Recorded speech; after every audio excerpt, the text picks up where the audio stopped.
2006 সালের 26শে আগস্ট উন্মুক্ত পদ্ধতিতে কয়লাখনি প্রকল্প বাতিল, জাতীয় সম্পদ রক্ষা এবং বিদেশি কোম্পানি এশিয়া এনার্জিকে ফুলবাড়ী থেকে প্রত্যাহারের দাবিতে সকাল থেকে দিনাজপুরের ফুলবাড়ীর ঢাকা মোড়ে হাজার হাজার মানুষ জমায়েত হয়। এরপর দুপুরের দিকে তেল, গ্যাস, খনিজ সম্পদ ও বিদ্যুৎ বন্দর রক্ষা জাতীয় কমিটির নেতৃত্বে বিশাল প্রতিবাদ মিছিল নিমতলা মোড়ের দিকে এগুলে পুলিশ বাধা দেয়। এ সময় মিছিলটি ব্যারিকেড ভেঙে সামনে এগুলে পুলিশ তৎকালীন BDR tear shell, rubber bullet ও গুলি চালায়।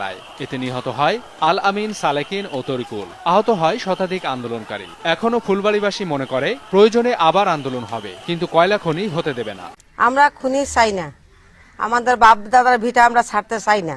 আমাদের শরীরে এক বিন্দু রক্ত থাকা সত্ত্বে আমরা ফুলবাড়িতে কয়লা খনি হতে দেব না। ফুলবাড়ির মানুষের, স্থানীয় মানুষের এক দফা এক দাবি, ফুলবাড়িতে কয়লা খনি চায় না।